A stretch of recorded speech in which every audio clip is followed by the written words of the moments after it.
Mermaid इतिहास के पन्नों में दर्ज इस शब्द को लोग कई नामों से जानते हैं। भारतीय लोग इन्हें जलपरी कहते हैं तो ग्रीक वासियों के लिए ये साइरेंस हैं। वहीं चाइना के लोग मरमेड्स को जियारोन के नाम से पहचानते हैं और फ्रेंच में इन्हें मरमेड ही कहा जाता है। खैर, इन्हें किसी भी नाम से बुलाया जाए लेकिन इनके पीछे मतलब एक ही है और वो है समुद्र की गहराइयों में रहने वाली वो महिला जिसका धड़ तो इंसान का है लेकिन निचला हिस्सा बिल्कुल मछली जैसा है। क्यों यकीन नहीं होता ना? आखिर कौन मानना चाहेगा कि इंसान जैसे मुंह और मछली जैसे शरीर वाले जीव भी धरती पर हो सकते हैं। दंत कथाओं की नज़र से देखें तो इनका होना एक सच्ची घटना लगता है, लेकिन विज्ञान पर विश्वास करने वाले लोगों को इनका अस्तित्व मजाक लगता है। मरमेड्स को लेकर समाज में हमेशा से लोगों के बीच दो मत रहे हैं और आज हम आपके सामने इन दोनों ही मत को खंगालने वाले हैं। फैक्ट से लेकर इससे जुड़ी धार्मिक व सच्ची घटनाओं की जड़ तक हम बात करेंगे और जानेंगे कि आखिर मरमेड्स का अस्तित्व किस हद तक सच्चा है। क्या सच में ये केवल एक कहानी का किरदार है या फिर इनका मरीन वर्ल्ड से कोई पुराना नाता है? तो देर न करते हुए चलिए सुलझाते हैं मरमेड से जुड़ी हुई एक रियल मिस्ट्री को।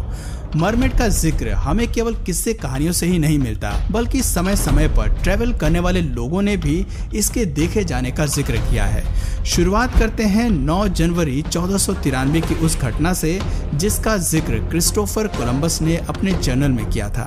इस बात में कोई दो राय नहीं थी कि क्रिस्टोफर कोलंबस ग्रेट एक्सप्लोरर थे।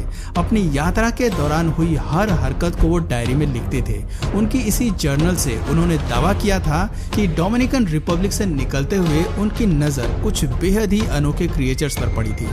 दरअसल समुद्र के बीचों बीच उन्होंने 3 ऐसे जीव देखे थे जिनका सर तो इंसानों जैसा था लेकिन निचला हिस्सा बिल्कुल मछली के रूप में था। देखने में ये जीव दंत कथाओं में बताई गई जलपरियों जैसे ही थे, लेकिन अंतर बस इतना था कि सुंदर होने की बजाय इनका रूप काफी भयानक था। इनकी तरफ आकर्षित होने की बजाय इन्हें देखने में भी डर लगता था। खैर, इतने बड़े एक्सप्लोरर की बात को नजरअंदाज नहीं किया जा सकता था, इसीलिए वैज्ञानिकों का कहना था कि जरूर ही कोलंबस के रास्ते में कोई समुद्री जीव आया होगा। उसकी स्पीशीज का पता नहीं होने की वजह से उन्होंने इस क्रिएचर को मरमेड समझ लिया होगा। ऐसा भी हो सकता है कि उन्होंने मैनिटी यानी कि समुद्री गाय को देखा हो, जिसकी आंखें काफी कुछ इंसानों के जैसी ही दिखाई देती हैं और पिछला हिस्सा बिल्कुल मछली की पूंछ के जैसा ही होता है। हालांकि विज्ञान जगत ने इसी थ्योरी के आधार पर कोलंबस के साथ घटी इस घटना को समझाया, लेकिन इसी कहानी के चलते लोगों में मरमेड के सच होने का विश्वास और मजबूत होता चला गया। कुछ नया देखने और एक्सप्लोर करने वाले लोगों को भी मरमेड ने एक्साइट किया। खैर, ये एक अकेला जर्नल नहीं था जिसमें मरमेड के अस्तित्व की बात की गई थी, बल्कि अपने अपने टाइम पर कई लोगों ने जलपरी के होने पर सवाल उठाए थे।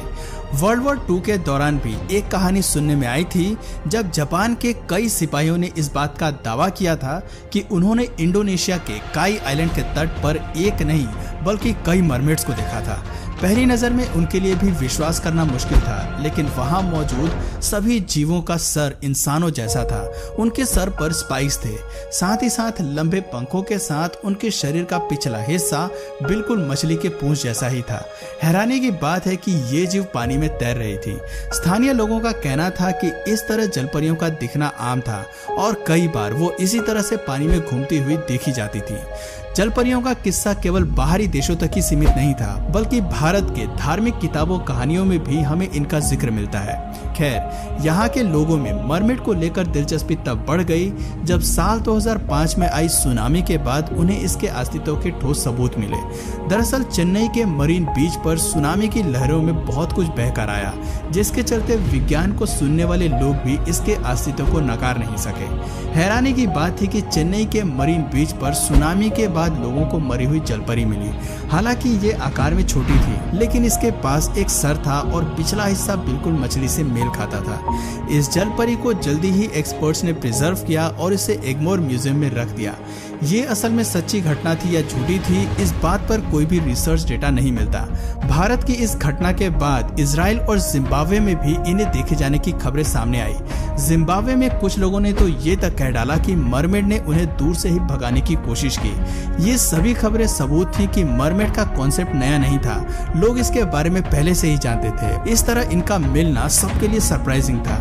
ऐसे में ये जानना भी जरूरी है कि आखिर जलपरी का किस्सा शुरू कहाँ से हुआ। सबसे पहले इस जीव के अस्तित्व की बात हमें कौन सी धार्मिक किताबों में सुनने को मिली और इसकी कहानियां कैसे पूरी दुनिया में फैल गई। भारत की बात करें तो दंत कथाओं में जलपरियों का जिक्र काफी देर में शुरू हुआ। इसका सबसे पहला उल्लेख रामचरितमानस में किया गया है। इसके अलावा हमें विष्णु भगवान के मत्स्य अवतार के बारे में भी नहीं भूलना चाहिए, जिसके मुताबिक राक्षस का अंत करने के लिए भगवान विष्णु ने मत्स्य अवतार लिया था। राक्षसों ने जब वेदों को चुराकर समुद्र की गहराई में छुपा दिया था, तब भगवान विष्णु के मत्स्य अवतार ने वेदों को फिर से स्थापित किया था। इसके अलावा अगर आप सोच रहे हैं कि रामायण में कौन सी घटना जलपरी से जुड़ी हुई है, तो याद करें राम सेतु पुल बनाते हुए हनुमान जी की भेंट एक मछली से हुई थी, जो आधी मनुष्य और आधी मछली जैसी थी। सोने की यह मछली दरअसल रावण की बेटी थी, जो मछली के रूप में हनुमान जी को लंका तक पुल बनाने से रोकना चाहती थी और इसीलिए उनके काम में बाधा डाले खड़ी थी। हिंदू धर्म के अलावा माना जाता है कि जलपरी के अस्तित्व की शुरुआत ग्रीक माइथोलॉजी के साइरेंस से हुई थी। साइरेंस असल में आधी इंसान और आधी पक्षी जैसे दिखने वाले क्रिएचर्स थे, जो सम्मोहन के इस्तेमाल से केवल ट्रैवलर ही नहीं बल्कि पोएट्स को भी अपनी ओर आकर्षित करते थे। इनकी खूबी थी कि ये अपनी मधुर आवाज में ये सेलर से लेकर हवा तक को मोहित कर लेते थे। पुराने दौर में लोग साइरेंस को आधी पक्षी और आधी इंसान के रूप में जानते थे, लेकिन आधुनिक दौर में इनकी परिभाषा में बदलाव हुआ। लोगों ने इस जीव के अस्तित्व को पक्षी से मछली में बदल डाला, लेकिन माना जाता है कि जलपरी का किरदार साइरेंस से ही प्रेरित हुआ है। ग्रीक माइथोलॉजी के अलावा मरमेड का संबंध सीरिया देश से भी जोड़कर देखा जाता है। धार्मिक इतिहास की नजर से देखें तो ऐसी कथा सुनने को मिलती है कि अटारगटिस नाम की एक देवी हुआ करती थी, जिसने अपने ही प्रेमी को मौत के घाट उतार दिया था। दरअसल वो एक चरवाहा से प्यार करती थी और अनजाने में ही उसकी जान ले बैठी थी। इस घटना से उन्हें इतनी शर्मिंदगी हुई कि सब कुछ छोड़कर उन्होंने नदी में छलांग लगा दी थी। वहां जाकर वो मछली के रूप में ट्रांसफॉर्म हो गई, लेकिन उस रूप में भी उनकी खूबसूरती बेहद ही कमाल की थी, जिसे छिपाया नहीं जा सकता था। इसीलिए उन्होंने आधी मछली और आधी इंसान का रूप धारण किया। खैर, ये तो रही धार्मिक कथाएं, लेकिन ताज्जुब की बात है कि मेसोपोटामिया में पाई गई पुरानी कलाकृतियां में भी हमें जलपरियों का चित्रण मिलता है। इसका मतलब है कि उस समय के लोगों ने भी जलपरियों को या तो देखा था या फिर अपने किस्से कहानियों का हिस्सा बनाया था। इतनी पुराने समय से चली आ रही इस जीव के अस्तित्व में कुछ तो सच्चाई रही होगी। ये सोचकर जब हम इनके साइंटिफिक एस्पेक्ट्स पर ध्यान करते हैं, तो ये भी सुनने में आता है कि शायद जलपरी से मिलते जुलते कुछ जीव प्राचीन इतिहास का हिस्सा रहे होंगे। हम सभी जानते हैं कि एवोल्यूशन के कई फेज रहे हैं। इनमें से कई ऐसे जीव पैदा हुए हैं जिनका अस्तित्व आज भी राज है, क्योंकि वो केवल कुछ समय के लिए ही धरती पर रहे हैं और एवोल्यूशन की रेस से फिर हमेशा के लिए खत्म हो गए। नेचर जब अपने एक्सपेरिमेंटल फेज में रही होगी, तो शायद हो सकता है कि इस तरह के कुछ क्रिएचर्स पनपे होंगे जिनकी बनावट बेहद ही अजीबोगरीब थी। इसलिए लोगों ने उन पर कई कहानियां बनाई होंगी और वक्त के साथ उन्हें एक अनोखी ताकत के रूप में पेश किया होगा। लेकिन इसका मतलब ये नहीं है कि ये जीव आज भी जिंदा है। हालांकि कुछ लोक कथाएं भी ये दावा करती हैं कि अलेक्जेंडर द ग्रेट की बहन भी मरने के बाद एक जलपरी बन गई थी, लेकिन उसे साइंस महज एक फिक्शन करार देती है। जाहिर सी बात है कि मरने के बाद की दुनिया को विज्ञान एक तरफ से नकार देता है। अब रही बात कि लोगों की मरमेड में दिलचस्पी बढ़ने की, तो इसका श्रेय अमेरिका की उस डॉक्यूमेंट्री को जाता है जो एनिमल प्लेनेट पर दिखाई गई थी। इसका नाम था मरमेड द बॉडी फाउंड। इस डॉक्यूमेंट्री के केवल एक ही शॉट ने लोगों को इस पर विश्वास करने के लिए मजबूर कर दिया था। अमेरिका में जब ये शो टीवी पर दिखाया गया, तो लोग इसे सच्ची घटना पर आधारित मानने लगे। डॉक्यूमेंट्री के हिसाब से कुछ वैज्ञानिकों ने पानी में अपने अध्ययन के साथ एक अजीबोगरीब जीव को देखा, जिसका हुलिया मरमेड से बिल्कुल मेल खाता था। बिना जांच पड़ताल के लोगों ने इस पर विश्वास किया कि ये एक सच्ची घटना है, लेकिन बाद में ये बात साबित हो गई कि मरमेड के शारीरिक ढांचे को ग्राफिक से बनाया गया था और उसमें काम कर रहे सारे साइंटिस्ट भी पेड एक्टर्स थे। ऐसे में न तो इस शो को डॉक्यूमेंट्री कहा जा सकता था और ना ही मरमेड की एग्जिस्टेंस को सच माना जा सकता था। इस शो ने भले ही अच्छी खासी टीआरपी कमाई, लेकिन अपनी क्रेडिबिलिटी खो दी।